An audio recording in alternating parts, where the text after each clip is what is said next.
क्या भारत का संविधान भगवान राम, भगवान कृष्ण और भगवान शिव के आशीर्वाद से बना है? क्या भारत का संविधान वास्तव में सनातन हिंदू राष्ट्र के निर्माण का ही संविधान है? क्या भारत के संविधान की मूल भावना का आधार सनातन हिंदू धर्म और संस्कृति है? दोस्तों, आज हम आपको भारत के संविधान का एक ऐसा अहम तथ्य बताने जा रहे हैं जिसकी चर्चा बहुत कम या ना के बराबर ही हुई है। दोस्तों, जैसे जैसे भारतीय लोगों के मन से गायब हो चुकी सनातन धर्म और संस्कृति की स्मृतियां फिर से उसी मनस पटल पर साफ होकर दिखने लगी हैं, वैसे वैसे दिखकर भी नहीं दिखने वाली चीजें लोगों की नजर में आने लगी हैं। इन्हीं में से एक है भारत का संविधान, जिसकी बात भारत के मौजूदा सियासी गलियारों में खूब हो रही है। हर नेता, चाहे वो दिग्गज हो या छुट भैया, सब संविधान की दुहाई देते रहते हैं। दोस्तों, वही संविधान अब सनातन की दृष्टि में अलग तरीके से भी दिखने लगा है, जिसके बारे में आपको हम विस्तृत जानकारी देंगे। आप देखते रहिए द कर्मा। दोस्तों, आम लोगों के सामने संविधान की मूल प्रति बहुत कम आ पाती है। बाजारों में संविधान की जो किताबें उपलब्ध हैं, उनमें से ज्यादातर में संविधान की मूल प्रति का केवल लिखित भाग ही उपलब्ध होता है। इनमें संविधान की मूल प्रति हूबहू नहीं मिलती है। लेकिन जिस महत्वपूर्ण तथ्य के बारे में हम आपको बताने जा रहे हैं, वो संविधान की मूल प्रति से जुड़ा है। दोस्तों, संविधान की मूल प्रति पर देश के पहले राष्ट्रपति डॉक्टर राजेंद्र प्रसाद, पहले प्रधानमंत्री जवाहरलाल नेहरू, ड्राफ्ट समिति के अध्यक्ष डॉक्टर भीमराव अंबेडकर समेत संविधान सभा के सभी सदस्यों के हस्ताक्षर हैं। संविधान लागू होने के समय देश भर में भारत के संविधान की कुल 16 मूल प्रतियां जारी की गई थी, जो देश भर के विभिन्न संग्रहालयों में आज भी रखी हैं। आपको जानकर हैरानी होगी कि अंग्रेजी और हिंदी दोनों में लिखी गई संविधान की मूल प्रति हस्तलिखित है।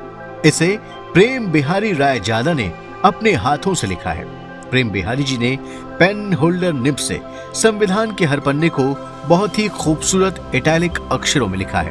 प्रेम बिहारी जी के खानदान का लेखन कला यानी कैलीग्राफी में बहुत बड़ा नाम था।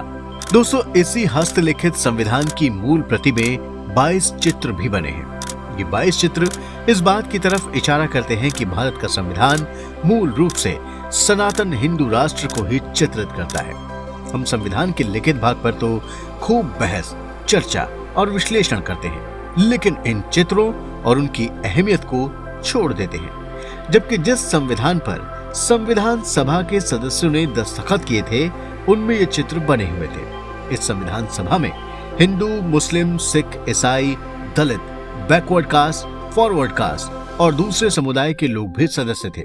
इन सभी सदस्यों ने संविधान की मूल प्रति, जिसमें 22 चित्र भी थे, उसे बड़ी बारीकी से जांच परख कर ही दस्तखत किए थे, क्योंकि ये वो दस्तावेज था जिसके आधार पर उस भारत का निर्माण होना था जिसकी परिकल्पना विश्व गुरु के रूप में की गई है। दोस्तों, संविधान की मूल प्रति में कुल 22 भाग हैं और हर भाग की शुरुआत में अनादि और अनंत काल तक चलने वाली सनातन संस्कृति से जुड़े चित्र हैं। ये सभी चित्र 8x13 इंच के हैं। इन चित्रों को बनाने में 4 साल लगे थे।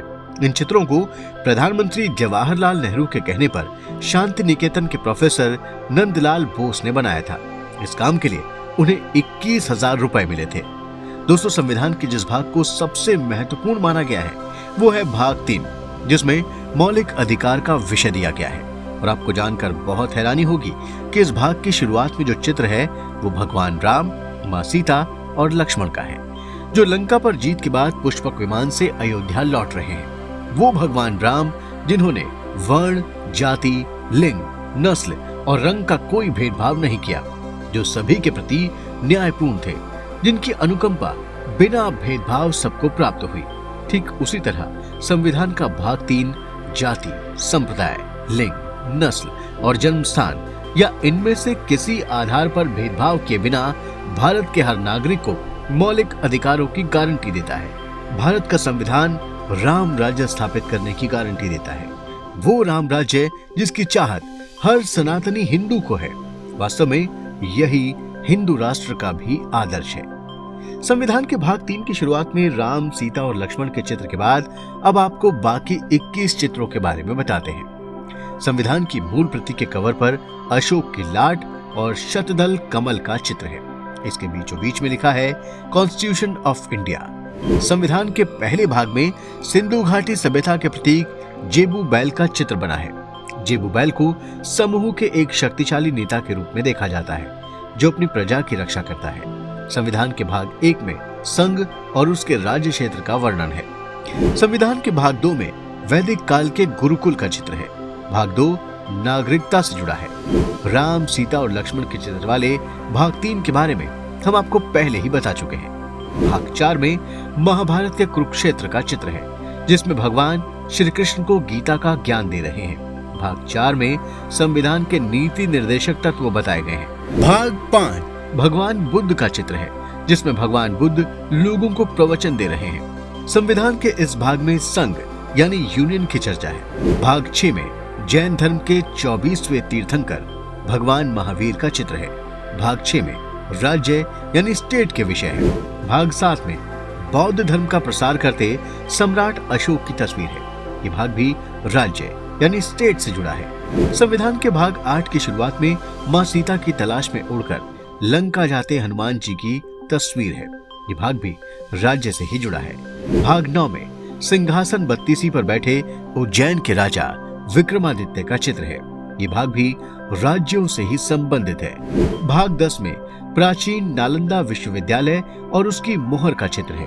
भाग 10 अनुसूचित और जनजातीय क्षेत्रों से संबंधित है। संविधान के भाग 11 में राजा भरत का चित्र है। वो राजा भरत जिनके नाम पर हमारे देश का नाम भारत वर्ष पड़ा है। इस भाग में संघ और राज्यों के बीच संबंधों की चर्चा हुई है।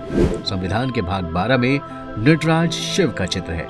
इस भाग में वित्त, संपत्ति, संविदाएं और वाद के विषय हैं। संविधान के भाग 13 में महाबलीपुरम मंदिर पर उकेरी एक कलाकृति को चित्रित किया गया है जिसमें शेषनाग के साथ कई देवी देवताओं के चित्र हैं। साथ ही भागीरथी की तपस्या और गंगा अवतरण को दिखाया गया है। इस भाग में भारत के राज्य क्षेत्र के भीतर व्यापार, वाणिज्य और समागम की चर्चा है। भाग 14 में अकबर के दरबार का चित्र है। भाग 14 में संघ और राज्यों के अधीन सेवाओं को दिया गया है। भाग 15 में छत्रपति शिवाजी महाराज और सिखों के 10वें गुरु गोविंद सिंह जी का चित्र है। भाग 15 में भारत में होने वाले इलेक्शन या चुनावों के बारे में प्रावधान है। संविधान के भाग 16 में रानी लक्ष्मीबाई और टीपू सुल्तान का चित्र है। इस भाग में कुछ वर्गों के लिए विशेष उपबंध दिए गए हैं। भाग 17 में दांडी मार्च करते महात्मा गांधी का चित्र है।